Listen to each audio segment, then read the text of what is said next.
Good morning friends. So welcome to the prelims booster session. आपका पहला topic है biofuels. तो ये आपका एनवायरनमेंट के लिए टॉपिक इंपॉर्टेंट है।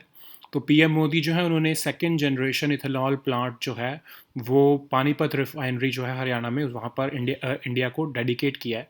तो ये सेकंड जनरेशन एथेनॉल प्लांट है। तो हम देखेंगे आगे कि second generation first generation biofuels क्या होते हैं। पहले तो हम इस प्लांट के बारे में देखते हैं जो कि 2 लाख टन राइस स्ट्रॉ जो है वो एनुअली यूज़ करेगा और 3 करोड़ लीटर ऑफ एथेनॉल जो है हर साल बना कर देगा। तो इससे जो हरियाणा के फार्मर्स हैं, खासकर जहाँ पर राइस और वीट उगाया जाता है, तो उनको जो है फाइनेंशियल रिवॉर्ड मिलेगा क्योंकि वो अपनी जो पराली जिसको कह सकते हैं स्ट्रॉ को वो बेच पाएंगे। और उससे होगा क्या कि उसका यूज़ जो है वो आपको इथेनॉल बनाने में होगा।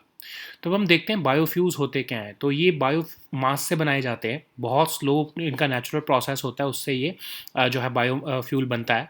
बायोफ्यूल की कंजम्पशन जो है वो आपके रिफाइंड पेट्रोलियम प्रोडक्ट्स में ब्लेंड करने के लिए की जाती है। कुछ तो ऐसे बायोफ्यूल्स हैं जिनको ब्लेंड करने की ज़रूरत नहीं है, उनको डायरेक्टली सिर्फ डाला जा सकता है पेट्रोलियम प्रोडक्ट्स में और वो एक तरह से यूज़ किए जा सकते हैं। तो मोस्ट कॉमन बायोफ्यूल्स कौन से हैं? बायो अल्कोहल्स, जैसे आपका पेट्रोल या गैसोलीन में जो है जो सब्स्टिट्यूट होते हैं, जो आपके जैसे एथेनॉल, प्रोपेनॉल, ब्यूटेनॉल। फिर आपका बायोडीज़ल जो आपका डीज़ल का सब्स्टिट्यूट हो सकता है, जिसको उसमें आपका डीज़ल में आप ब्लेंड कर सकते हो। फिर बायो ऑयल्स जो आपके कैरोसिन का सब्स्टिट्यूट हो सकता है। तो अब जनरेशन्स देखते हैं, first second third fourth generation biofuels होते क्या हैं। तो इनको 4 कैटेगरी में डिवाइड किया गया है। तो पहले फर्स्ट जनरेशन बायोफ्यूल्स आपके फूड आइटम्स से बनते हैं, जो कि आपके जैसे स्टार्च में से निकाला आपने, ठीक है, राइस में या वीट में या शुगर में जो स्टार्च होता है उससे आप जो है फर्स्ट जनरेशन बायोफ्यूल्स बनाते हो। सेकेंड जनरेशन जो बायोफ्यूल्स होते हैं वो आपके नॉन फूड आइटम से बनते हैं, जैसे आपका इंडस्ट्री या एग्रीकल्चर वेस्ट है, वेजिटेबल ऑयल, यूज्ड ऑयल है, उससे बनाए जाते हैं।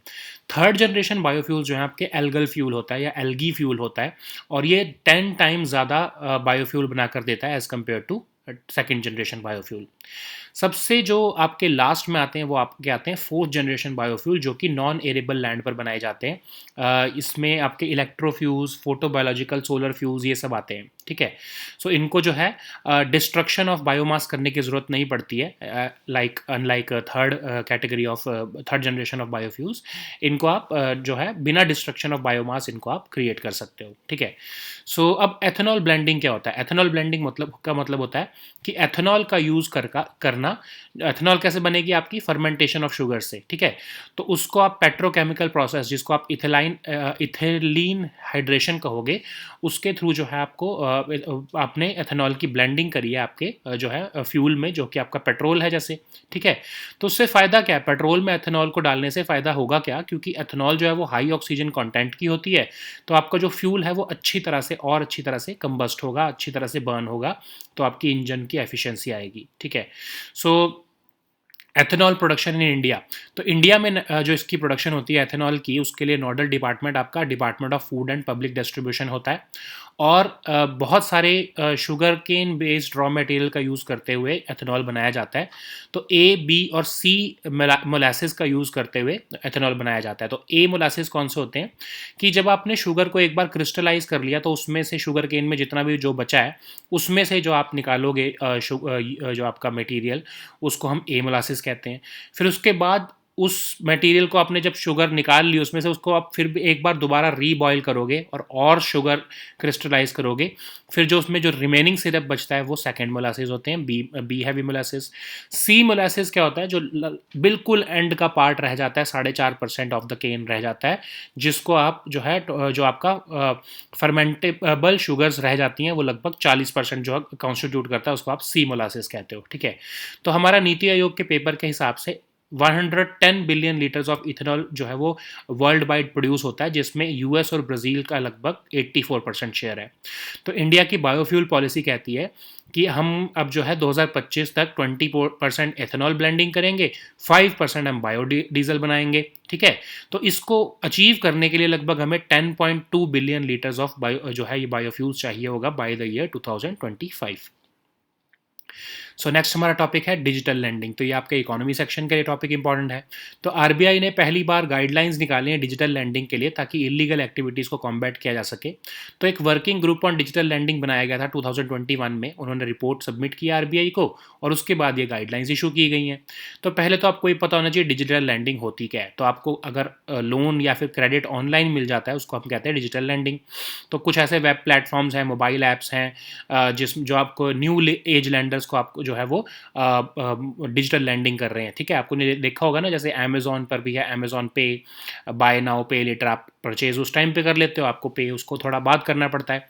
तो ये ऐसे एक तरह से क्रेडिट फैसिलिटीज़ हैं जो एक तरह से कंज्यूमर को दी जा रही हैं एक शॉर्ट टर्म लोन की तरह के फॉर्मेट में। तो अब उसमें इश्यूज़ क्या आ रहे हैं कि कई बार अनएथिकल बिहेवियर जो है की रिपोर्ट आ रही है। Unrestricted engagement of third parties, मतलब मिस सेलिंग की जा रही है, डेटा आपका यूज़ किया जा रहा है बाकी लोगों को बेचने के लिए।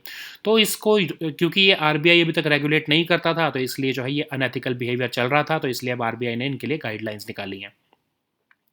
तो 2021 में ये आपका वर्किंग ग्रुप बनाया गया था जिन्होंने अब रिपोर्ट सबमिट किया और उसके बेसिस पर ये जो है गाइडलाइंस इशू की गई हैं। तो इसके हम गाइडलाइंस के बारे में देखते हैं। तो आरबीआई ने जो है डिजिटल लैंडर्स को 3 कैटेगरी में क्लासीफाई किया है। पहली वो एंटिटीज़ जिनको आरबीआई रेगुलेट करता है और उनको कहा है कि आप लैंडिंग बिजनेस कर सकते हो। दूसरी वो एंटिटीज़ हैं जिनको लैंडिंग करने के लिए ऑथोराइज तो किया गया है किसी और एक्ट या किसी और स्टैट्यूट के अंदर, लेकिन आरबीआई उनको रेगुलेट नहीं करता है। तीसरी वो एंटिटीज़ हैं जिनको कोई एक्ट ने भी परमिशन नहीं दिया और ना ही उनको आरबीआई रेगुलेट करता है। अब ये जो गाइडलाइंस इशू की गई हैं ये उन रेगुलेटेड एंटिटीज़ के लिए जो है इशू की गई हैं जिनको आरबीआई जो है वो रेगुलेट कर रहा है। ठीक है, तो हमारी जो फर्स्ट कैटेगरी है उनके लिए जो ये गाइडलाइंस इशू की गई हैं। और लैंडिंग सर्विस प्रोवाइडर्स कौन होंगे, तो आपको सबसे अच्छा एग्जाम्पल से समझना हो तो आप अमेजॉन पे लेटर, एक आई थिंक यही उनका नाम है, तो बाय नाउ पे लेटर सर्विस है वो उनकी। तो वो इस केस में अमेजॉन होगा आपका लैंडिंग सर्विस प्रोवाइडर, क्योंकि वो आपको जो है अमेजॉन पे लेटर सर्विस प्रोवाइड करवा रहा है। लेकिन अमेजॉन पे लेटर के पीछे कोई ना कोई बैंक या कोई ना कोई नॉन बैंकिंग फाइनेंशियल कंपनी होगी जिनको आरबीआई रेगुलेट कर रहा है ना। जैसे हो सकता है कि एग्जांपल लेते हैं कि हो सकता है उनके पीछे कोई एक्सिस बैंक या आईसीआईसीआई बैंक, ऐसा कोई बैंक होगा या कोई नॉन बैंकिंग फाइनेंशियल कंपनी होगी जो कि अमेजॉन पे लेटर सर्विसेज दे रही है, और अमेजॉन जो है वो इस केस में लैंडिंग सर्विस प्रोवाइडर बन रहा है, जो आपको दिख रहा है, जो आपको फेस दिख रहा है। ठीक है, एज अ कंज्यूमर। तो इसमें कहा गया है कि एलएसपी जो आपका लैंडिंग सर्विस प्रोवाइडर जो अमेजॉन है इस केस में, उसको जो है उसको भी रेगुलेट किया जाएगा, और रेगुलेटेड एंटिटी जो है वो तो ऑलरेडी आरबीआई उसको रेगुलेट करता है। अब इसके अंदर कहा गया है कि जितनी भी लोन डिसबर्समेंट्स या रीपेमेंट्स होंगी वो बोरोवर के बैंक अकाउंट और रेगुलेटेड एंटिटी के बीच में होंगी। मतलब जो भी बैंक, जो मैंने एग्जांपल लिया था कि समझ लो एक्सिस बैंक या चलो आईसीआईसीआई बैंक लेते हैं, तो आईसीआईसीआई बैंक और आपके बैंक अकाउंट के बीच में सारी ट्रांजैक्शंस होंगी। बीच में जो है ये एलएसपी जो अमेजॉन है वो बीच में कोई अकाउंट का यूज़ करके आपके जो है ट्रांजैक्शन को रेगुलेट नहीं कर सकता।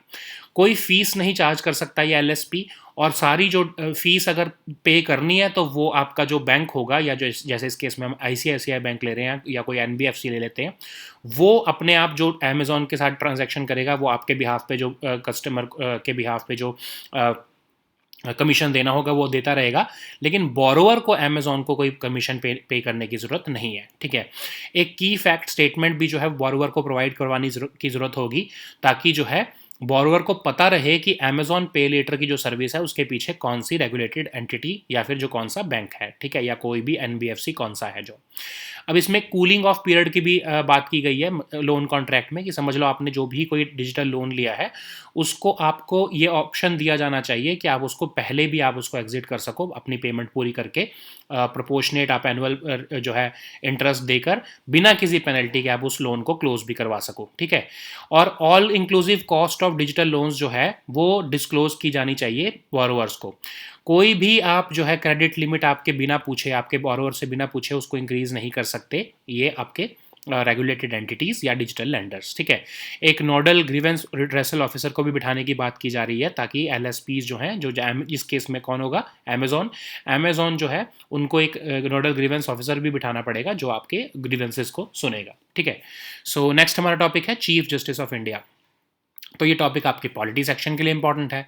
तो अभी जो है प्रेसिडेंट द्रौपदी मुर्मू जी जो है उन्होंने जस्टिस उदय उमेश ललित जी को 49th chief justice of India जो है वो अपॉइंट किया है, जो कि 26 अगस्त के बाद जो है इंडिया के चीफ जस्टिस बनेंगे। ठीक है, तो आर्टिकल 124 क्लॉज 2 इंडियन कॉन्स्टिट्यूशन का कहता है कि अपॉइंटमेंट ऑफ जजेस ऑफ सुप्रीम कोर्ट कैसे की जा सकती है।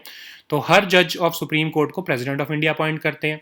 प्रेसिडेंट जो है वो सुप्रीम कोर्ट के या हाई कोर्ट के, in case of high court of course high court के जजेस को कंसल्ट करेंगे, लेकिन चीफ जस्टिस ऑफ इंडिया को हमेशा कंसल्ट किया जाएगा जब भी किसी जज की अपॉइंटमेंट हो रही है, other than of course chief justice of India. ठीक है, अपनी उनके खुद की ही अपॉइंटमेंट के लिए उनको कंसल्ट नहीं किया जा सकता ना।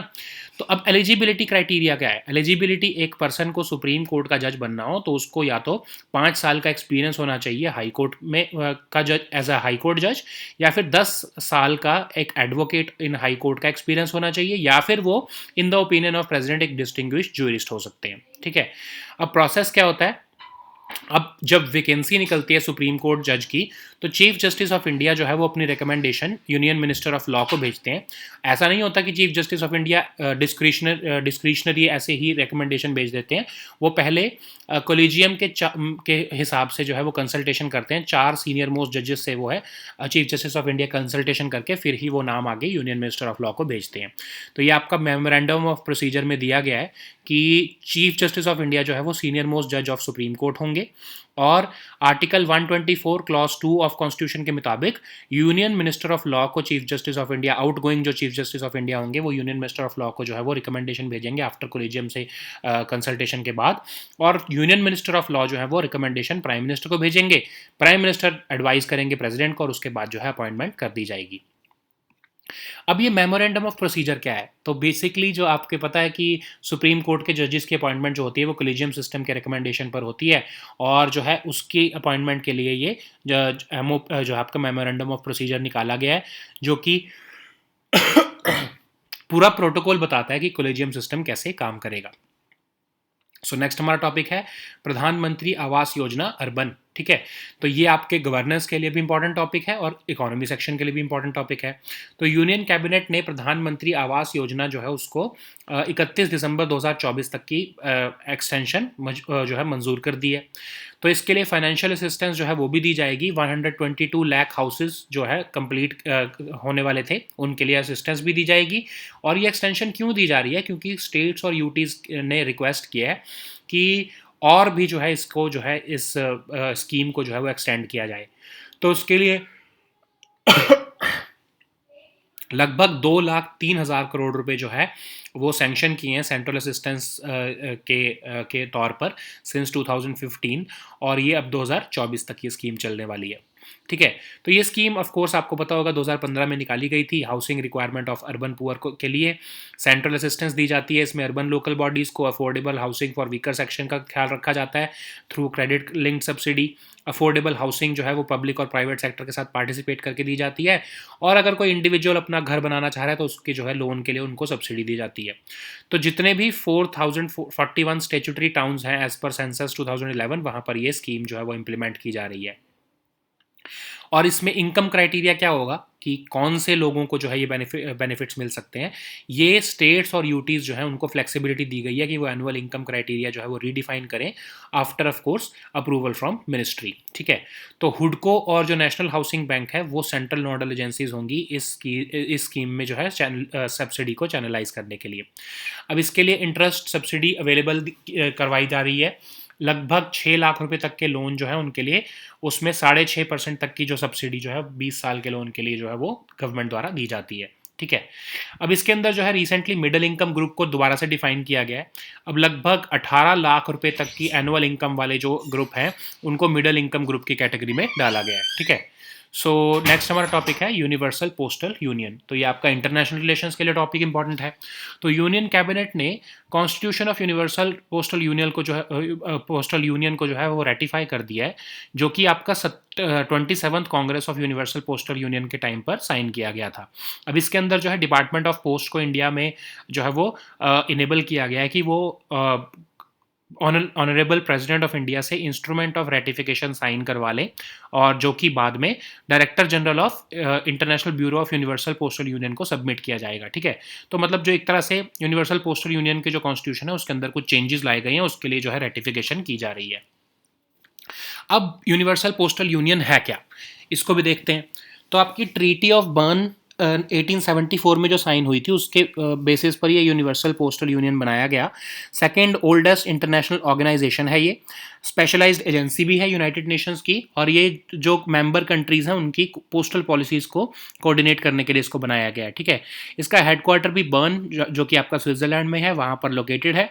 इंडिया ने इसको 1876 में ज्वाइन किया, तो मतलब इंडिया इसका फाउंडर मेंबर नहीं है। ठीक है, सो नेक्स्ट हमारा टॉपिक है एशियन रीजनल फोरम। तो ये भी आपका इंटरनेशनल रिलेशंस के लिए टॉपिक इंपॉर्टेंट है।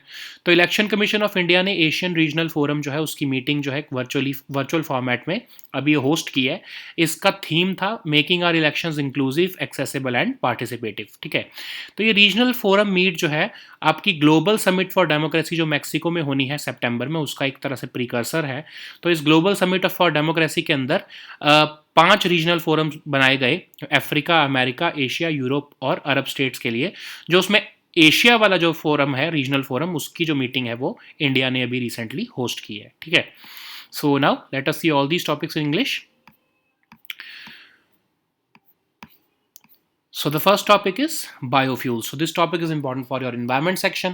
So on the occasion of World Biofuel Day, PM Modi has recently dedicated the second generation ethanol plant to the country, and this plant has been made by Indian Oil Corporation's Panipat refinery, that is in Haryana. Okay, so this will utilize about 2 lakh tons of rice straw, that is parali, annually, and it will generate about 3 crore liters of ethanol annually.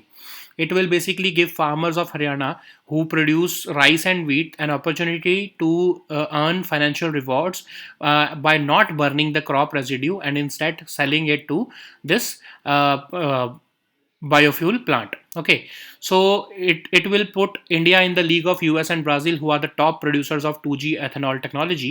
And so what are the biofuels? So basically these are these are the fuels which are produced over a short period of time from biomass rather than by very slow natural processes which take hundreds or thousands of years to generate fossil fuels like oil. Okay, so most of the biofuel consumption is basically a blend with refined petroleum products. So you just cannot use these biofuels directly. You have to blend it with the fossil fuels like your petroleum or gas or diesel. And some biofuels even do not require blending. They can be used as drop-in biofuels directly. Okay, so the most common biofuels are bioalcohols, which are of course the ethanol, propanol, butanol, and there are certain others like biodiesel and bio oils, which are the substitutes for diesel and kerosene respectively. So what are these first, second, third and fourth generation biofuels? So first generation biofuels are those which are produced from consumable food items like rice, which have starch and sugars, and the second generation ones are produced from the non-food feedstocks like your forest, your industry or agriculture waste, or even used vegetable oils. From these oils these 2G biofuels are produced. And the third generation biofuels are basically produced from algae fuel, and it is even more it is almost 10 times more uh, they have 10 times more yield than 2G biofuels. And the fourth generation ones are made using non-arable land, and unlike the third generation ones, they do not need any destruction of the biomass. So these class of biofuels include the electrofuels or even the photobiological solar fuels. So what is ethanol blending? So it's basically ethanol is a biofuel. We have seen it above, and it is blended with with your petroleum, so that the efficiency of engine can be enhanced. So why efficiency of an engine is enhanced? Because this ethanol is very high in oxygen content, so it ensures that the fuel is combusted properly. And this blended motor fuel also contains ethyl alcohol, which is derived from agricultural products, and it is blended with petrol for specifically for this purpose.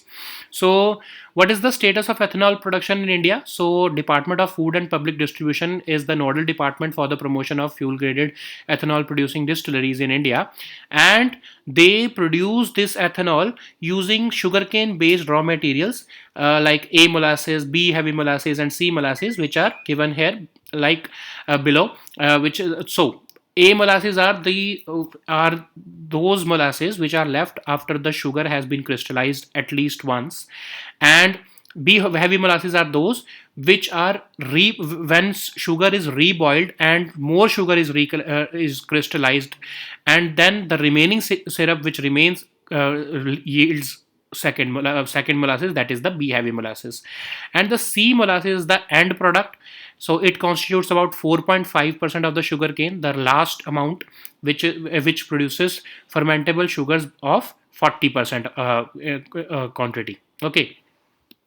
So Niti Aayog has stated that over 110 billion liters of ethanol fuel is produced globally in 2000 was produced globally in 2019, and US and Brazil account for almost 84% of the global production. Okay, and India's biofuel policy, which was of course launched in 2021 and 22. It is an upgradation of the biofuel policy of 2018, and now the target is to have 20% of ethanol blending and 5% of biodiesel by the year 2025, and for that we would need about 10.2 billion liters of biofuels by the year 2025. So the next topic is digital lending. So this topic is important for your economy section.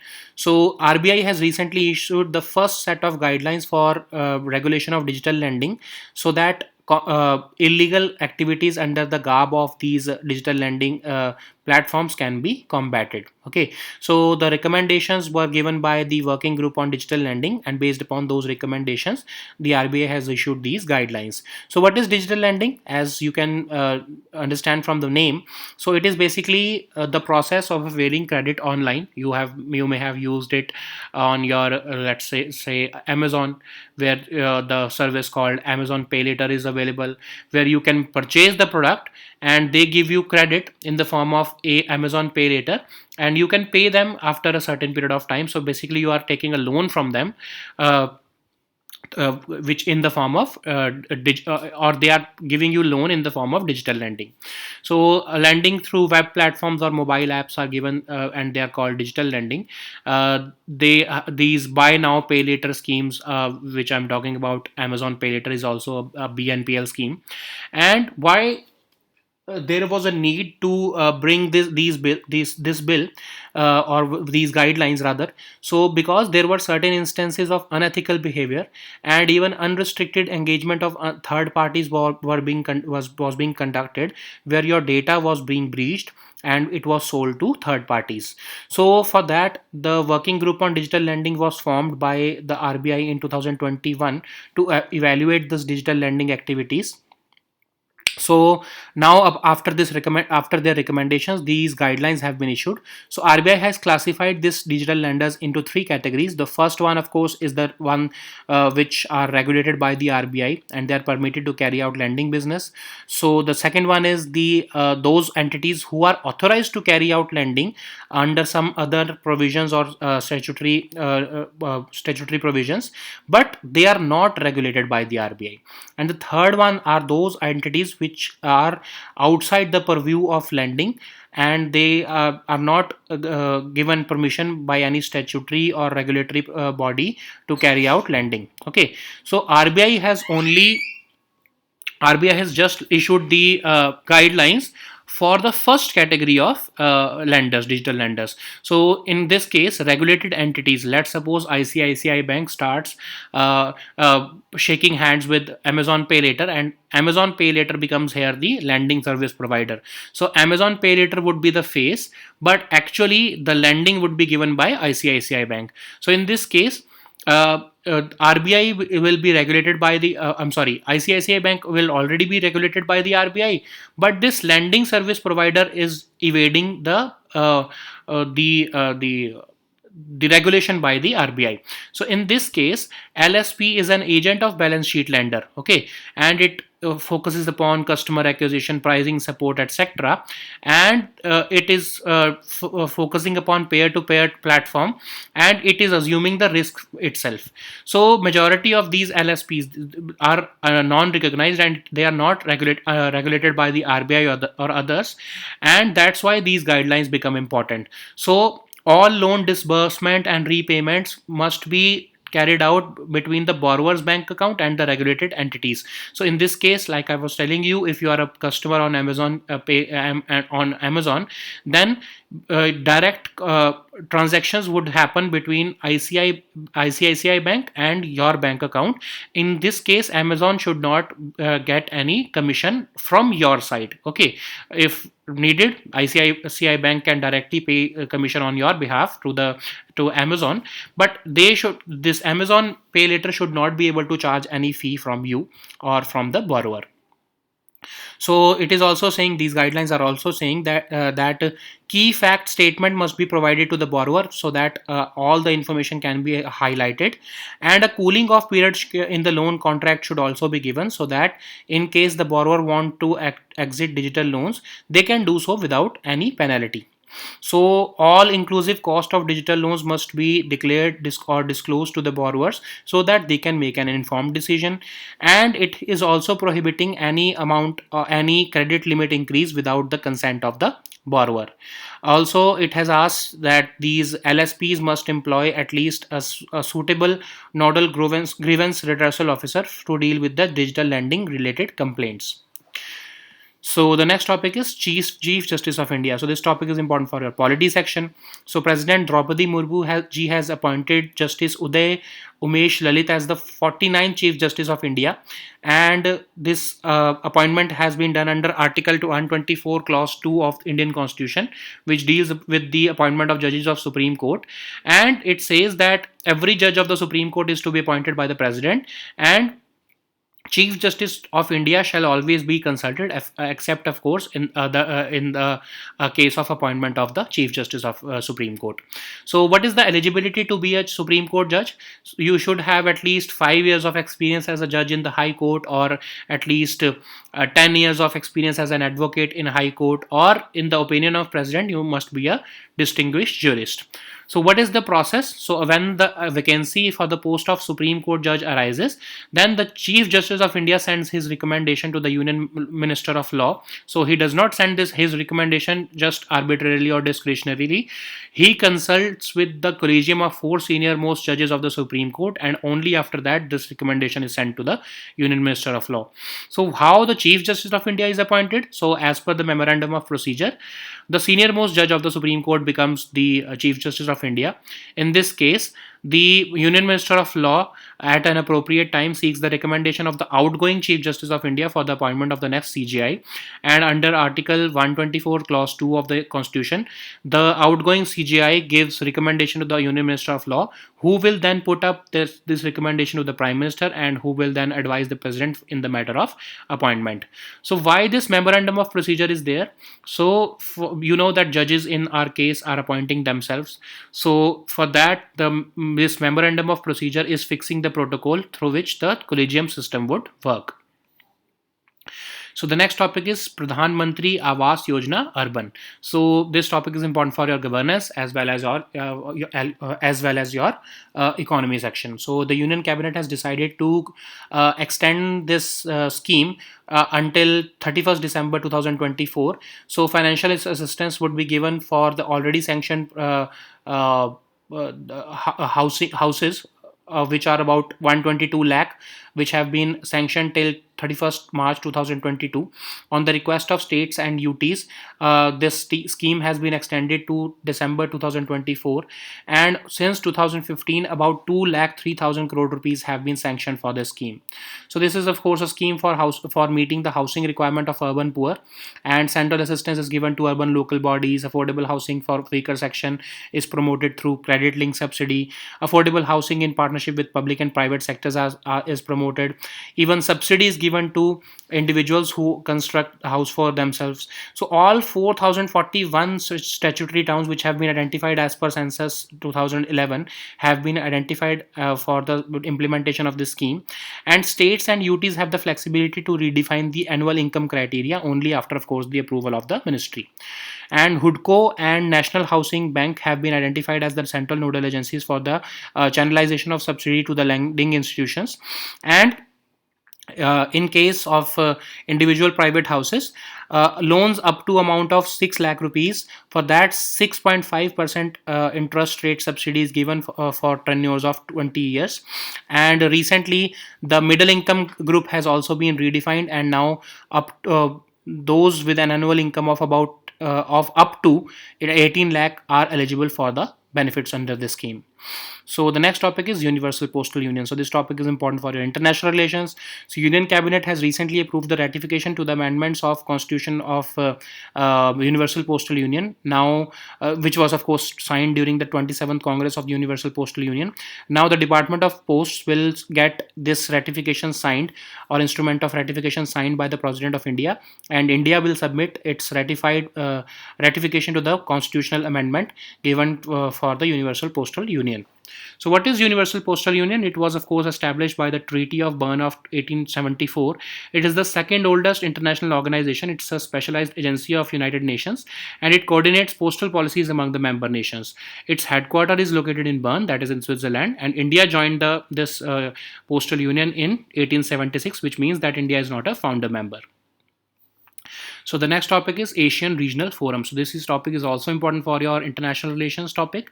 And Election Commission of India has recently hosted a virtual meet of Asian Regional Forum, which was having the theme making our elections inclusive, accessible and participative. So this regional forum meet is a precursor to the Global Summit for Democracy, which will be hosted by Mexico next month. And under this Global Summit for Democracy, 5 regional forums were created, one for Africa, America, Asia, Europe, and countries of Arab states each. And India is hosting the Asian Regional Forum out of these 5 forums. Okay, so these were our topics for today. Today we have also shared the weekly current affairs compilation in the Telegram group, so just download that. We'll meet next time with new topics. Until then, goodbye and take care.